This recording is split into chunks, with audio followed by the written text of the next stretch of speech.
I'd like to start this morning by asking you all to think about some of the profound stories that each of you have, I'm sure, that relate ways in which your users have had learning experiences in libraries, how they have advanced themselves, achievements that they have made because of your public library.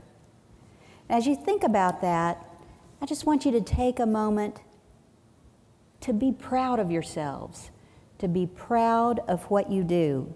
Public libraries have an amazing impact on our state. Where we are today is just the beginning of where we can be in supporting education across our state. And that's what I'd like to speak about today, to challenge you to think about new ways that you can support education in our state. But those experiences that you've already had are the foundation that drive where you're going. That sense of having patrons, citizens in your community, come to you and say, this is how I succeeded. It is because of you, because of what you have provided, that I've been successful and been able to make the next attainment that I was reaching for in my education.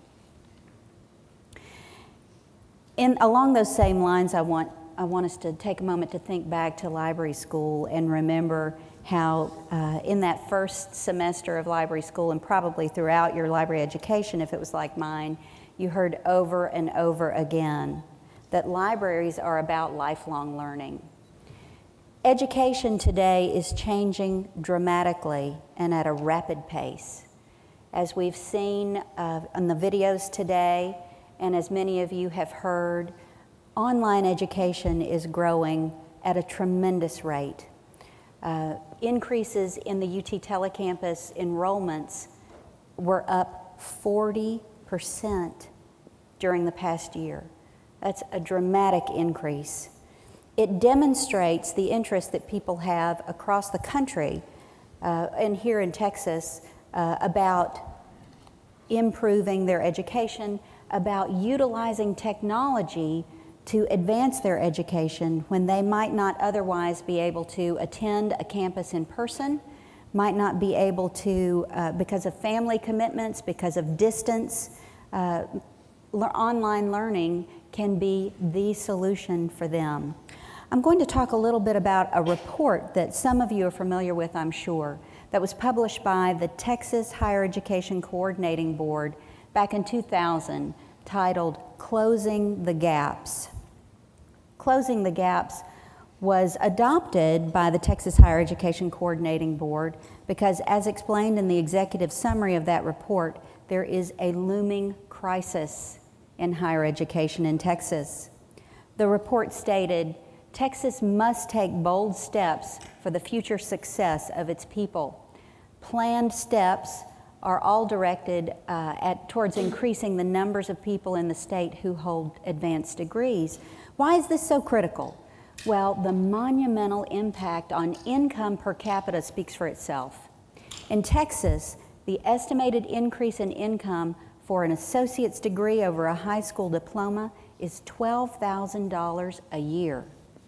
The annual estimated increase in earnings for a bachelor's degree over a high school diploma is $23,000 a year.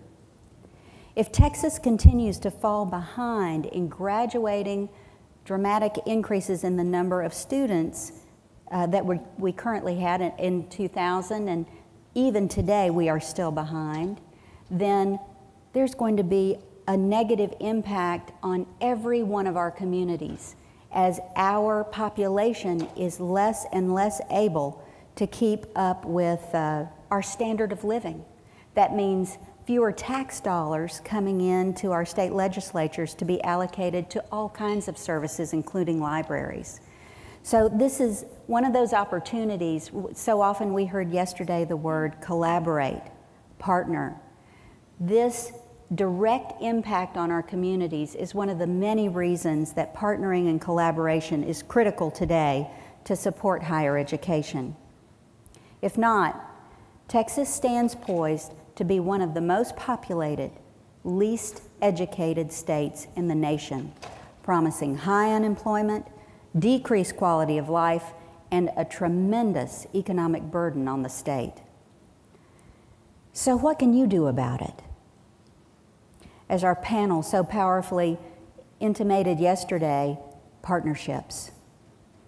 Partnering for improved education in your area, partnering to provide access to education will lead to outcomes that include a larger pool of graduates for the workforce and a better educated citizenry for our state. What you can do today is, as the goal states in the Texas Higher Education Coordinating Board plan, they had several goals, but the goal that I'd like for us to focus on today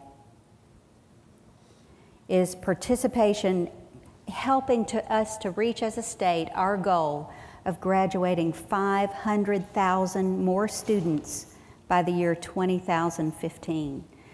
With the students in the pipeline today at high schools, this cannot be achieved. If we dramatically increase the number of students coming out of high school moving into higher education, we cannot reach this goal. However, if we also reach out to the millions of people in Texas who have some college education, currently 3 million people in Texas have some college education, reach out to them and help them to aspire once again to complete their bachelor's degree, then this goal is much more attainable. So all the things that public libraries do today to support K-12 education, providing homework help, providing internet access, that's a great start. What else can we do?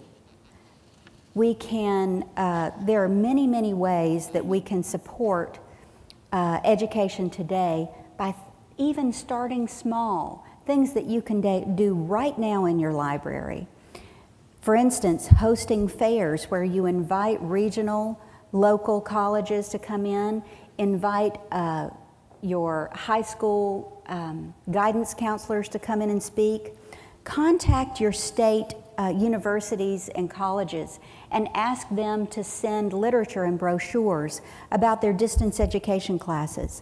For those people who are not quite ready for returning to college, increase the number of computer classes that you make available to them. There are dozens, well, literally hundreds of free online tutorials that are available. Use your knowledge of the internet to collect and assemble those and make them available through links online, assembled in categories so that students who have interest in honing their skills in particular areas can get access to those tutorials.